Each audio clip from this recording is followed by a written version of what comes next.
Sveiki, automoto fanai. Šiandien pas mus anšlagas. Mes esame Vilniuje, bet atvažiavom pafilmuoti automobilius, žiūrim, iš visų pusių visi filmuoja. Ir yra Mercedes, ir Toyotas, ir Volkswagenai. Tai draugiškai pristatysim jums 2024 metų Cupra automobilį. Tai yra Cupra Formentor. Nepaprastas, Tribe Edition, gautas iš mūsų partnerių, kuriems irgi norim padėkoti, tai Autojuta Vilnius.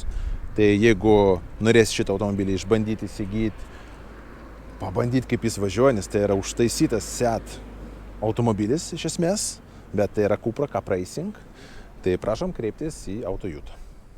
Visa automobilio jėga slypi čia. 2.0 TCI variklis, 310 arklių galių, net 400 Nm sukimo momentas, komplektuojamas su DSG 7 pavarų dėžė, su šlapia sankaba. Kas man patinka ir dėl ko man ramu, kai žiūriu į Cupra Formentor? Ką jie padarė? Jie paėmė patikrintus variklius, agregatus iš Volkswageno, kurie nėra labai nauji, bet jie yra patikrinti. Ir įdėjo iš šio automobilį. Tai jis yra ir galingas, ir patikimas tuo pačiu metu. Man atrodo, tai yra didelis pliusas, nes kai tu pirki naują automobilį, norisi su juo ramiai važinėti ir nesukti savo galvos. Plus čia yra 5 metų garantija iki 100 000 kilometrų. Tai bus tikrai ramu. Kaina Formentoro prasideda nuo 29 000. Tai mažiau sportinė versija su 150 arklių galių variklių. Jeigu mes žiūrim į Tribe Edition, tai jo kaina prasideda nuo 2000 su kapeikom. Iškart kyla klausimas, komgi ypatingas Tribe Edition, komgi jisai skiriasi. Papasakosiu pagrindinius elementus. Visų pirma, priekinis dizainas, daugiau matinės spalvos, bamperis matinės spalvos, grotelės, ir gražus Cupra ženkliukas. Iš šono mes matom ratų arkos, irgi matinė spalva, eina per visą korpusą, veidrodėliai irgi matinės spalvos. Išskirtiniai būtent Tribe Edition ratlankiai 19 colių. Su standartinė Cupra tokių ratlankių mes negausim. Cupra Formentor Tribe Edition salone yra dinamika microfiber audinys, labai prabangiai atrodantis. Taip pat yra sėdynės iš microfiber dinamika audinio, sportinės. Elektra reguliuojamas su atminties funkcija.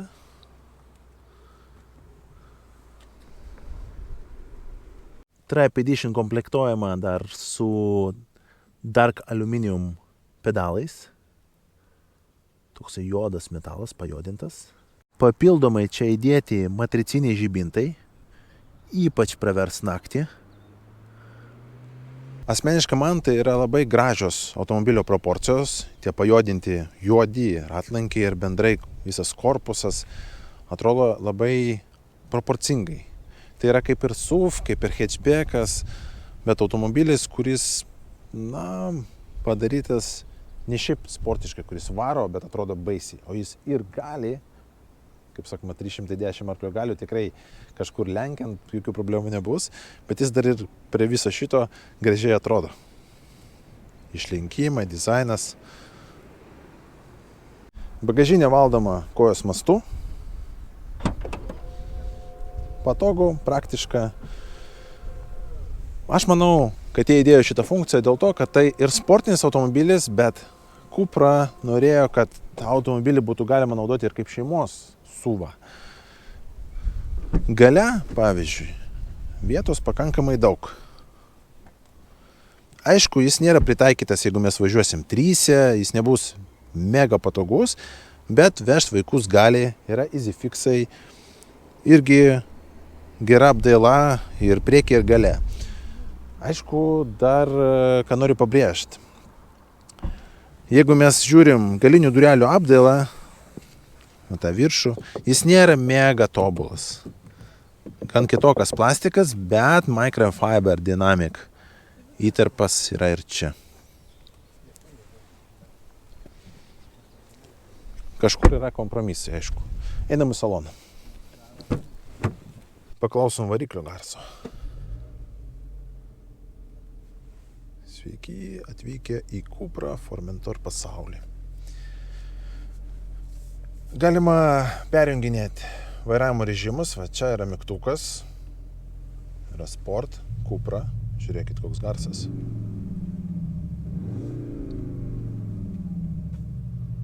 Gražu.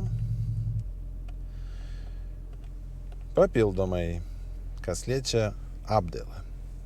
Jokių priekaištų neturiu vairui. Vairas atrodo tobulai. Pažiūrėkit, didelis ženkliukas, kaip karbonas, bet toks kaip tikras karbonas. Oda, siūlai, pats dizainas. Vienas iš tokių gražiausių vairų, kuriuos man teko matyti. Durelio apdaila irgi. Čia minkštas plastikas. Microfiber, dinamika, audinys. Čia šiaip pagal jausmą, čia kaip Alcantara, kaip virsta oda. Aišku, kažkiek yra kompromisų. O kur mes žiūrim, tai atrodo viskas gražiai. Plius papildomai yra dar ambient apšvietimas. Vat naktį čia šviečia aplink visą automobilį. Jeigu mes važiuojam ir į aklą zoną patenka šalia važiuojantis automobilis, pas jūs šviečia taip geltonai. Gal įdėsiu video, kur tai galėsim pamatyti. Bet aišku, yra kažkiek tai kompromisų. Pavyzdžiui, konsolė centrinė. Pats plastikas yra gan kietokas. Bet Cupra jie padarė gan gudriai. Ten, kur jūs nežiūrit, trupučiuką pataupyta. Na, ne taip, kad pataupyta, bet tas plastikas yra toks paprastas. Bet viršus, čia kaip medžio tokia imitacija. Aišku, plastikas, bet kaip su medžio imitacija. Pati panelė minkšta, gražiai padaryta. Na, multimedija didelė. Yra ir navigacija, ir visos funkcijos. Apple CarPlay, Android Auto, transporto priemonės, visi duomenys, driving režimai, apšvietimai ir taip toliau. Tai jaučiu, kad žiūrėkit, grafika tikrai gera. Atrodo gerai. Už tai pliusus Cuprai. Bet tas automobilis, aišku, kaip jis nebūtų gražus, koks jis nebūtų fainas viduj, bet jis skirtas važiuoti ir važiuoti greitai. Tai pavažiuosim, pakomentuosim, pajusim, kaip jisai važiuoja ir aišku, kaip ir visada, nusiresetinsiu. Tuoj pažiūrėsim. Nusiresetinsim kuro sąnaudos ir įvertinsim, kiekgi jis valgo. Vienas dalykas, kas krenta tos jausmus, kai tu vairuoji automobilį, tai adaptyvi važiuoklė. Jis turi e-važiuoklę. Tai pavyzdžiui, jeigu aš dabar važiuoju kaip comfort režime, įjungiu Drive Mode Comfort, tai jis iš tikrųjų yra komfortiškas. Jis tinka ir su šeima į parduotuvę nuvažiuoti, ir kažkur pakeliauti. Jis yra komfortiškas. Bet jeigu mes įjungiam, pavyzdžiui, Cupra režimą, jis iškart tampa sportinis, tarsi automobilį priklijuoja prie kelio. Tai kaip sakoma, vaikus vežam į mokyklą su komfort režimu, o patys važiuojam su Cupra režimu. Ir garsas iškart, ir valdymas. Aš manau, jis net konkurento neturi iš tikro. Už tokius pinigus, ten už 30-40 tūkstančių tokio lygio automobilį, na, sunku surasti. Tai jeigu kas mėgsta sportiškumą, mėgsta ir palakstyti, ir nuvežti vaiką į mokyklą, tai drąsiai gali rinkti šitą automobilį. Iš savo pusės, ką aš galiu pridėti, aš pats vairuoju motociklą, toks užkietėjęs baikeris esu, jau ne pirmą sezoną. Tai aišku, motociklas jis turi tų galių ir su automobilį sunku lyginti. Bet va tas jausmas, kai aš įjungiau Cupra, va kažkas tai prie motociklų, man linksta tas automobilis link to. Tas galingumas, tas jėgos jausmas ir tas garsas, žinot. Na, fainai. Motociklininkai, baikeriai mane supras. Papildomai šis automobilis turi ventiliuojamus priekinius stabdžius. Mūsų aplinkė Batmanas. Kažkoks su Audi. Tai va, grįžtant prie Formentor. Jeigu norėsit, jūs nieks neaplenks, aišku, bet mes važiuojam pagal taisyklės. Nieks nelaksto mieste. Tam yra kažkokia trasa žydė. Bet grįžtant prie stabdymo. Stabdų jisai labai gerai, čia galima net papildomų sportinių stabdžių užsakyti paketą.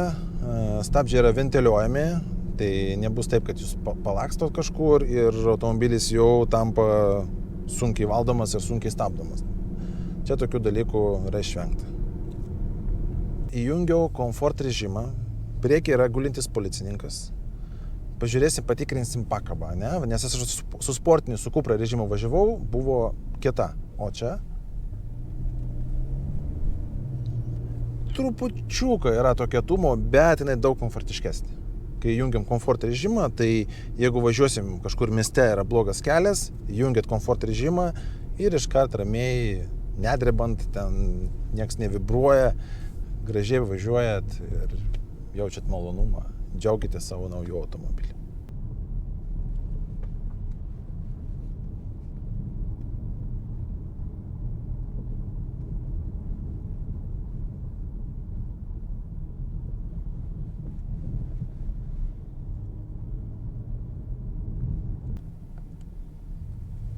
Taip, čia dabar reikės biškį mums greičiau išvažiuoti.